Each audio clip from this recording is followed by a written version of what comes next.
बच्चेदानी का ऑपरेशन यानी हिस्टेरेक्टमी एक बहुत ही कॉमन ऑपरेशन जो कई महिलाओं में किया जाता है और सब में ये जिज्ञासा रहती है कि आखिर किन कारणों से बच्चेदानी को हमें निकालना पड़ता है, कौन कौन सी नई टेक्निक्स हैं, क्या नए टेक्नोलॉजिकल एडवांसेस हैं इस फील्ड के जिसमें मरीज की ये सर्जरी और आसान हो सकती है। और आखिरी में सबसे इम्पोर्टेंट, यदि किसी की बच्चेदानी की सर्जरी हो चुकी है तो उसे बाद में क्या प्रिकॉशंस लेने चाहिए, किस तरह से शरीर में चेंजेस आते हैं बच्चेदानी की ऑपरेशन के बाद, ये और इसके जैसे कई सवालों का जवाब मैं डॉक्टर प्रिया भावे चित्तावर आपको इस वीडियो के माध्यम से आज दूंगी।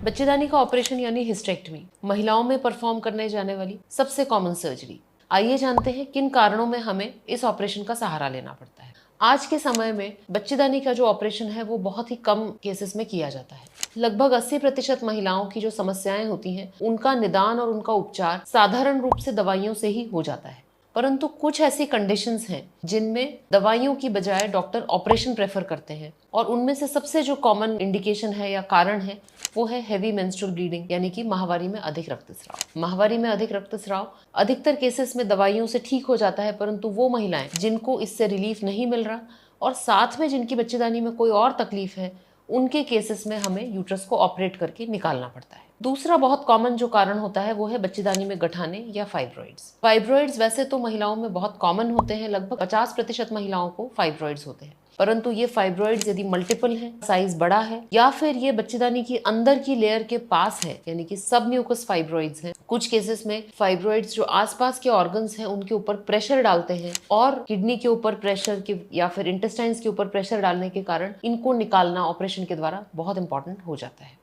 तीसरा बहुत कॉमन कारण जिसके कारण बच्चेदानी निकालनी पड़ती है वो है एडिनोमायोसिस। एडिनोमायोसिस में यूट्रस की वॉल थिक हो जाती है और इन महिलाओं को माहवारी में ब्लीडिंग बहुत ज्यादा होती है, माहवारी में दर्द बहुत ज्यादा होता है और चूंकि ये वॉल थिक हो जाती है इस कारण हार्मोनल ट्रीटमेंट इसमें बहुत सक्सेसफुल नहीं होता है। लास्ट में वो महिलाएं हैं जिनके अंदर यूट्रस की अंदर की लेयर बहुत थिक हो गई है जिसे एंडोमेट्रियल हाइपरप्लेजिया कहा जाता है। एंडोमेट्रियल हाइपरप्लेजिया एक प्री कैंसरस कंडीशन हो सकता है, तो जिन केसेस में एंडोमेट्रियल हाइपरप्लेजिया दवाई से ठीक नहीं हो रहा या फिर पेशेंट को हाई रिस्क है कैंसर होने का या फिर ऐसे कोई सेल्स हैं यानी एटिपिकल एंडोमेट्रियल हाइपरप्लेजिया है जो आगे जाके कैंसर में कन्वर्ट होने के चांसेस ज्यादा है, ऐसी स्थिति में भी यूट्रस की सर्जरी की जाती है। यानी हेवी मेंस्ट्रुअल ब्लीडिंग जो हार्मोन से कंट्रोल नहीं हुई हो, यूट्रस में फाइब्रॉइड्स, एडिनोमायोसिस और एंडोमेट्रियल हाइपरप्लेजिया, ये 4 मुख्य कारण हैं जिनके कारण यूट्रस रिमूवल का ऑपरेशन किया जाता है। ट्रेडिशनली यदि हम देखें यूट्रस रिमूवल की सर्जरी ओपन सर्जरी के द्वारा की जाती थी। इसमें लगभग 10 से 15 सेंटीमीटर का चीरा आता था,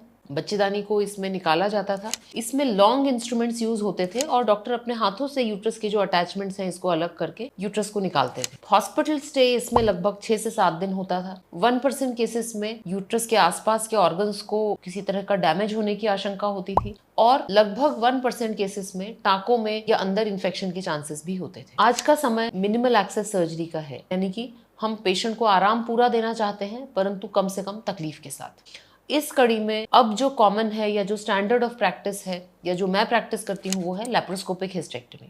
लैप्रोस्कोपिक हिस्टेरेक्टमी यानी दूरबीन की सर्जरी। ये सर्जरी ओपन सर्जरी से अलग तरीके से की जाती है। इसमें हम चीरा केवल 10 मिलीमीटर का लगाते हैं। ये चीरा नाभि के अंदर होता है। इस चीरे से एक दूरबीन पेट के अंदर डाली जाती है और यूट्रस और उसके सारे ऑर्गन्स को मैग्निफिकेशन में एक बड़े स्क्रीन पे देखा जाता है। ये जो स्क्रीन है ये हाई डेफिनेशन स्क्रीन होता है। इसके अंदर हम बहुत माइन्यूटली डिफरेंशिएट कर पाते हैं यूट्रस और बाकी के स्ट्रक्चर्स के बीच के डिफरेंस को। यानी ये जो सर्जरी है टेक्निकली बहुत रिवॉर्डिंग है, बहुत एक्यूरेट है और इसमें जो पूरी सर्जरी है इसको करने में लगभग 1 घंटे का समय लगता है और इससे रिकवरी इतनी फास्ट होती है कि पेशेंट 2 दिन में अपने घर पहुंच सकता है। जहां ओपन सर्जरी में परहेज 6 हफ्ते का होता है, वहीं लैप्रोस्कोपिक हिस्टेरेक्टमी में परहेज जो है वो 7 दिन का होता है। 7 दिन के बाद पेशेंट अपने कामकाज पे वापस लौट सकता है। चूंकि चीरा बहुत छोटा है, इसमें कोई टांके नहीं लगाए जाते, इसलिए इसमें इन्फेक्शन के चांसेस नहीं के बराबर होते हैं।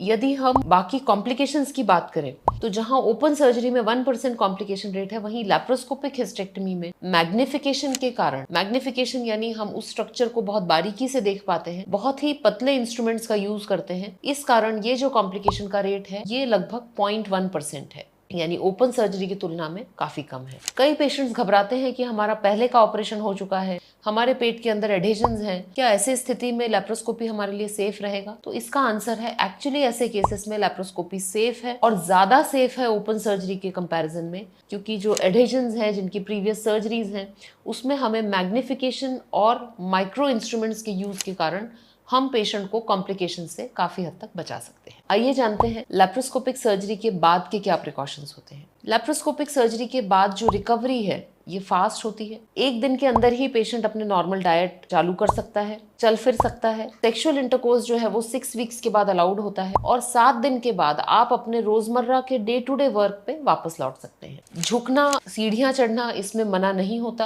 आप पहले दिन से ही झुक सकते हैं, सीढ़ियां चढ़ सकते हैं, इंडियन टॉयलेट यूज कर सकते हैं। केवल 2 प्रिकॉशंस हैं जो आपको ध्यान रखने हैं। पहला, आपको मोशन करते समय जोर नहीं लगाना है, यानी कि आपको कॉन्स्टिपेशन से बचना है, कब्ज से बचना है। दूसरा, आपको डाइट में बहुत ज़्यादा रिस्ट्रिक्शंस नहीं रखने हैं। आपको जो एक नॉर्मल घर का बना हुआ खाना होता है, दाल रोटी सब्जी, ये सब आपको जल्दी शुरू करना है, क्योंकि जब आप नॉर्मल डाइट पे लौटेंगे तो आपके शरीर की रिकवरी फास्ट होगी। बहुत सारे लोगों में धारणा होती है कि लेप्रोस्कोपिक सर्जरी के बाद पेट में गैस बन जाती है, इसमें यूट्रस पूरी तरह से नहीं निकल पाता है। तो विश्वास करिए, इन सब बातों में कोई तथ्य नहीं है। लेप्रोस्कोपिक सर्जरी अब स्टैंडर्ड ऑफ केयर है। यही फर्स्ट प्रेफरेंस होना चाहिए आपका और आपके डॉक्टर का। और ये जो ऑपरेशन है ये इतनी आसानी से आपको हो जाएगा कि आपको पता ही नहीं चलेगा। आशा करती हूँ कि ये जानकारी आप सबके लिए उपयोगी सिद्ध होगी। धन्यवाद।